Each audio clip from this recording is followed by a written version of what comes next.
welcome everyone. Thank you so much for joining us for today's Appraisal Buzzcast. I'm Jim Morrison of the Allterra Group, and today we'll be speaking with Choudhry Muzaffar, principal owner of Collateral Valuation Services. We'll be doing our ongoing series of international valuation, and we'll be delving into how valuation is done in the Middle East. Choudhry, thanks so much for joining us. Thanks for having me. We're really excited to talk about this topic, but before we get into that, can you get us started with a little bit of how you got into the valuation industry? Yeah, so my path towards appraisal valuation was as a career changer. I graduated from U of I, University of Illinois Urbana-Champaign in 2000, and then was working in the financial services sector as a consultant for Ernst & Young for a couple of years. And then I went on the entrepreneurial path and got into my own business as a franchisee for a general nutrition center in the suburbs of Chicago and Skokie. So I did that for about 3 years. It was a good experience. I call it my mini MBA, you know. And then after I exited that business, I was trying to decide what to do. I had always had a passion for real estate. I grew up in the city of Chicago in a neighborhood called Uptown.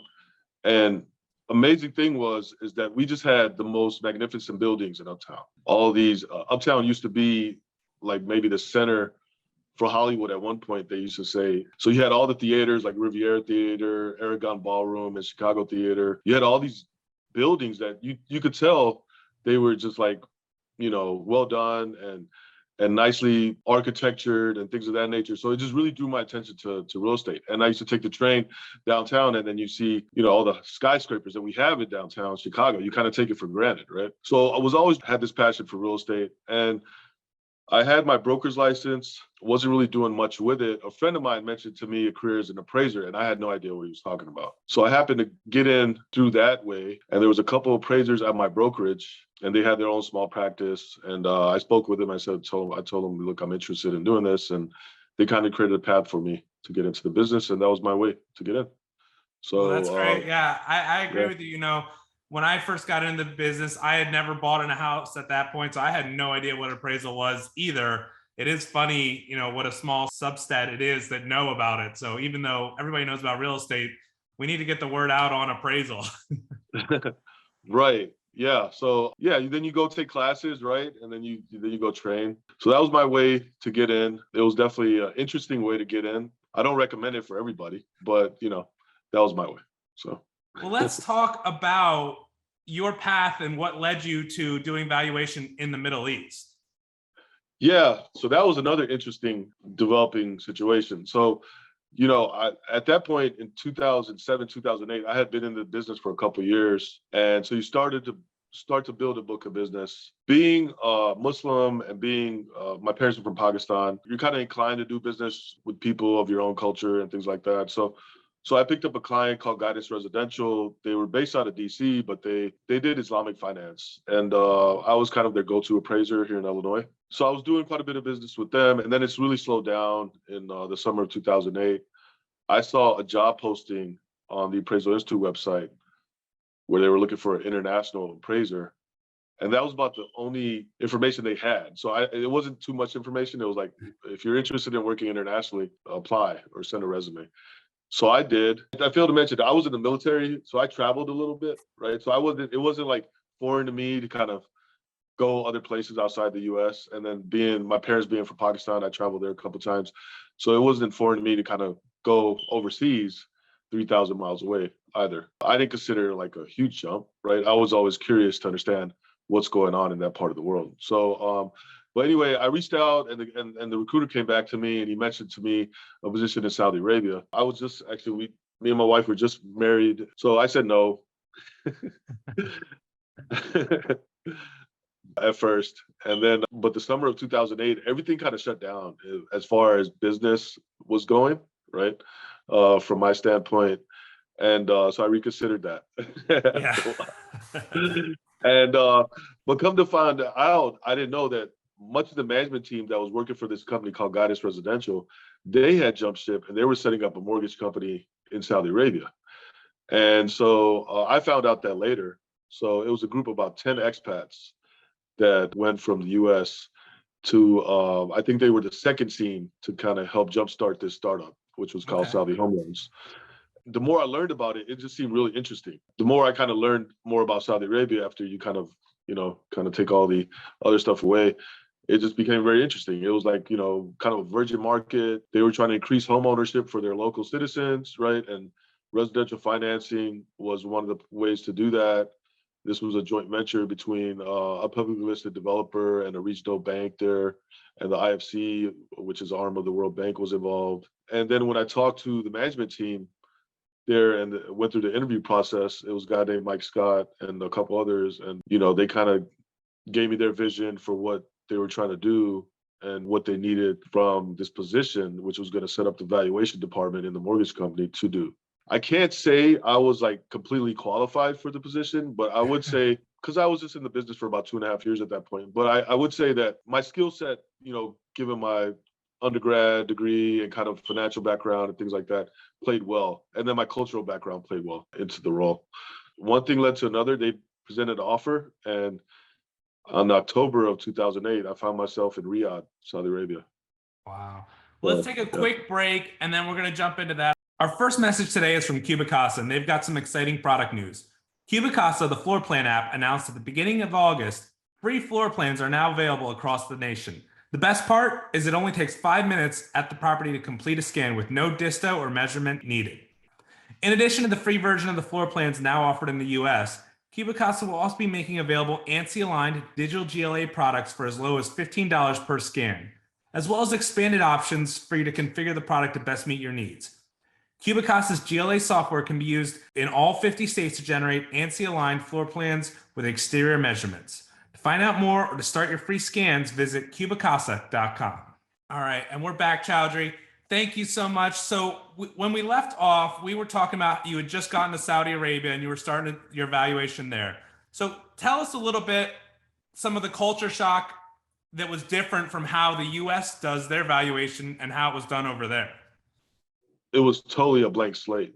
You would have what you call, so real estate in general was an unregulated field, but you would have what they call per se brokers in the market, people that knew the market, right? Mm-hmm. And people would, rely on them. They were kind of playing, they were doing it all basically. They were brokers, they were valuers, they were, kind of people that knew the market. So people would really rely on them. Some of them were affiliated with, franchise businesses, like ERA was a franchise business in Saudi Arabia that was done a lot of residential work. You had some of the other ones. I think Colwell was there. Century 21 was definitely there. And then you had a lot of local kind of offices, right? Local real estate offices that you find here in the US as well, right?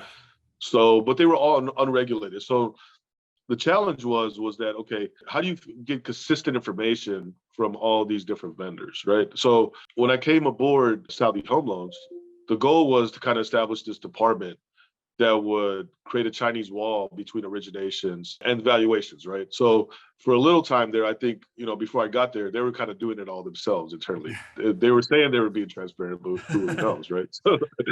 So there was a lot to do on the front end in terms of establishing that, kind of establish some internal controls, right, between the department and other internal departments. But then the other part was, okay, how do you create this? Because we were originating out of one of our joint venture partners, Arab National Bank. They had 400 locations across the kingdom. So we would originate loans. So that means you would have to do appraisals all over the kingdom. And actually, Saudi Arabia is a pretty big country. Yeah. Right. So, it would be, okay, how do you coordinate that? And how do you find vendors that are going to be able to provide you with the same information every time on a consistent basis, right? What helped me was that, working here in the US, we use the good old URAR 1073 and 1004 and 1025, right? So, but what you learn from that is that, okay, you're the kind of consistent information that you always require on every assignment, right? And the assemblage of those facts, right? And then how to look at your neighborhood and all these different questions that you need to present. So what I did was we worked together with our vendor partners, right? We kind of shortlisted some of the bigger firms initially, and then some of the more now well-known ones. And we worked together to kind of assemble a template that we would, send to each one of our vendor partners. And that's what they would complete their assignments on. Now, the bigger challenge was the language barrier, right? Because I spoke English. That was my first language. I didn't speak Arabic, but I hired some very good locals that helped me in that regard, where they were trustworthy and reliable, and they could speak both the local Arabic language and English. So but we try to keep it as clean, as simple as possible, right, in terms of the information that we were requesting. And it was maybe like a 5-page form, right, touching on the sales comparison approach, the cost approach. Typically, they were doing everything via the cost approach, right? They would understand what the land value would be. They would understand what the cost of build would be. They didn't understand depreciation much or things like that, or functional obsolescence, but that would be their approach to value. But gradually, we started getting more sales comps and having them collect that information, collecting pictures. The other dilemma is that they didn't have street addresses in Saudi Arabia. So it's not like in Chicago, Illinois, you live at a certain address.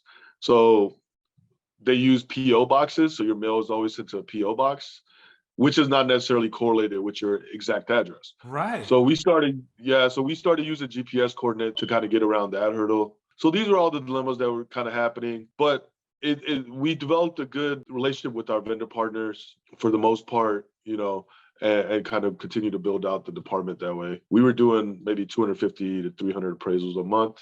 Yeah, that's so amazing. I didn't even think about that with the street addresses, like having to use a completely thing. So were the forms that you were using, was that something you created and just based on what you knew for them, or was there a lot more long form description of the property rather than check a box? Because I do understand with the language barrier. Yeah, so initially on the front end, it was kind of creating this template form. It was done in Excel, but it was based off a URA, AR type of form. Definitely try to simplify it as much as possible with giving them options to check rather than having to narrate too much. But obviously there's portions where you have to. Yeah, so there was segments within that template that they had to, and we would educate them on that. So the great thing is that we had a great facility at Saudi Home Loans. So we had a great conference room where we could hold events and invite people and do things. And so we would invite them over and, we would provide training on some of that stuff. So gradually they got better and better. And they appreciated it, to be honest with you. I think a lot of them were curious. What you find is that a lot of the real estate people in these markets, they want to learn too, and they're curious. They want to be the best at what they do. So they're always curious to understand what the best practices are, right? We our guidelines were with the international valuation standards, right? So we adopted that as our kind of main guidelines. And then the RICS was big in the region. So we kind of worked with some Red Book standards and the RICS as well from that front.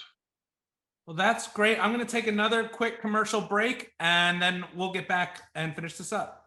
We've got another announcement for you from the Appraisal Institute. The Dictionary of Real Estate Appraisal 7th edition is a landmark text that reflects the depth and breadth of appraisal knowledge. Each entry, definition, and reference has been painstakingly researched and designed to reflect an expert understanding of the issues that currently impact the profession. The new dictionary is an essential authoritative resource for all appraisers. To purchase, visit appraisalinstitute.org/dictionary7. Well, welcome back. Choudhry, you talked a little bit about the different lenders in Saudi Arabia. Can you tell us a little bit more about how those loans ended up? Was there an entity that bought them like they do in the US, or was it handled differently? Yeah, so that was one of the main reasons to set up the valuation department, was to create transparency around the real estate sector and specifically assets that were, lent upon.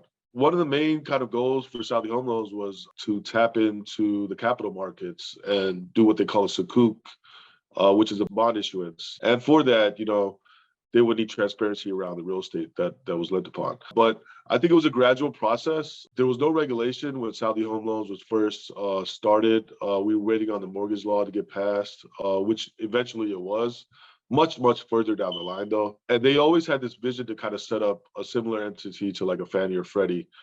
And I think they have now. It's called the Real Estate Holding Company, which kind of pools all these mortgages together and lets all the banks and lenders recapitalize. But for the most part, while I was there, all the banks and lenders like Saudi Home Loans, they held on to loans they originated, right?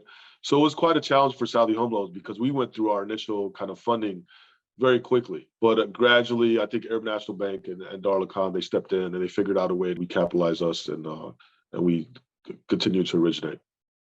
Well, yeah, that's very interesting, and it's good to see that they've done that. Let's move forward in time. You're back in the US. Can you tell us a little bit about what's going on with your current company, Collateral Valuation Services?